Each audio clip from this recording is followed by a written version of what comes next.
Halo, perkenalkan nama saya Maria Yunita Seram, NPM 33220029.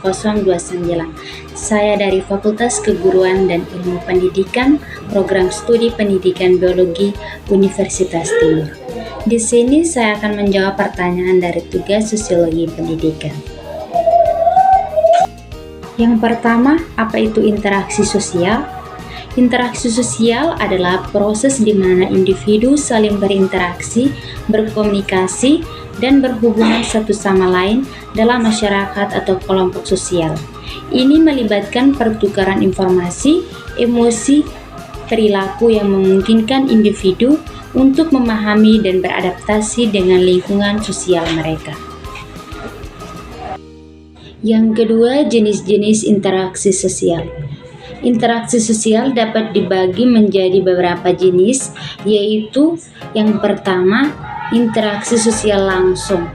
Terjadi secara langsung antara individu atau kelompok, misalnya percakapan tatap muka atau kontak fisik.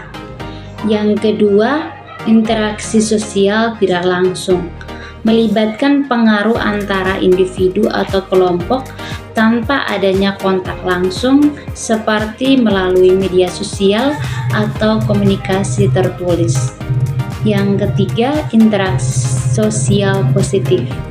Interaksi yang membangun, menyenangkan, dan memperkuat hubungan antar individu atau kelompok. Yang keempat, interaksi sosial negatif. Interaksi yang merugikan, menekankan atau memperburuk hubungan antar individu atau kelompok. Yang kelima, interaksi sosial formal.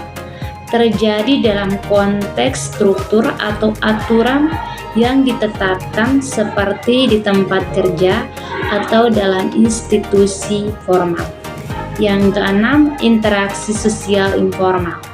Terjadi tanpa adanya struktur atau aturan yang ketat seperti dalam pertemanan atau kelompok informal. Yang ketiga, bagaimana berkembangnya keteraturan sosial? Keteraturan sosial berkembang melalui proses sosialisasi dan pembentukan norma-norma sosial dalam masyarakat. Proses ini melibatkan yang pertama, sosialisasi. Individu belajar norma-norma sosial, nilai-nilai, dan perilaku yang diterima dalam masyarakat melalui interaksi dengan anggota masyarakat lainnya seperti keluarga, sekolah, teman sebaya, dan media. Yang kedua, pembentukan norma. Norma-norma sosial adalah aturan tidak tertulis yang mengatur perilaku individu dalam masyarakat. Mereka berkembang sebagai respon terhadap kebutuhan dan tuntutan sosial dalam masyarakat. Norma-norma ini dapat berupa norma formal atau ditetapkan oleh lembaga-lembaga resmi atau norma informal atau diterima secara luas oleh masyarakat. Yang kedua, sanksi sosial.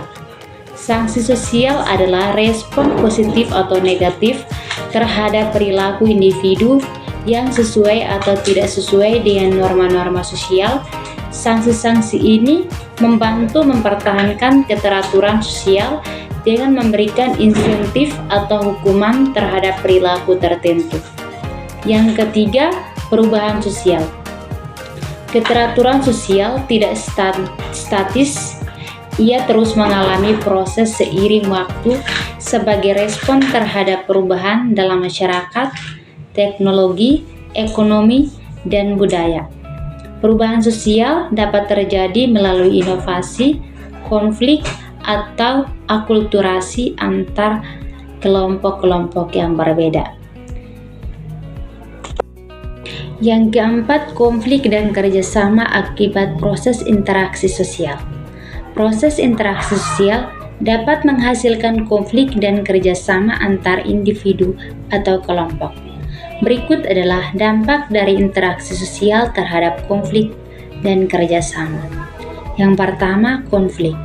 Interaksi sosial seringkali menyebabkan konflik, tidak terjadi perbedaan kepentingan, nilai, atau tujuan antara individu atau kelompok. Konflik bisa timbul dalam berbagai konteks, seperti konflik antara rekan kerja, konflik antara kelompok etnis, atau kelompok antara negara. Konflik bisa bersifat destruktif jika tidak dikelola dengan baik dan bisa merusak hubungan antar individu atau kelompok. Yang kedua, kerjasama. Namun interaksi sosial juga dapat memicu kerjasama antara individu atau kelompok untuk mencapai tujuan bersama atau memecahkan masalah yang dihadapi. Kerjasama ini bisa terjadi dalam berbagai bentuk, mulai dari kerjasama dalam tim kerja, kerjasama antar warga dalam komunitas lokal, hingga kerjasama antar negara dalam menangani masalah global. Kerjasama memungkinkan pertukaran sumber daya, penyebaran ide, dan penciptaan nilai bersama. Sekian dan terima kasih. Inilah hasil presentasi dari saya. Semoga apa yang saya sampaikan dapat bermanfaat bagi teman-teman semua. Bye-bye.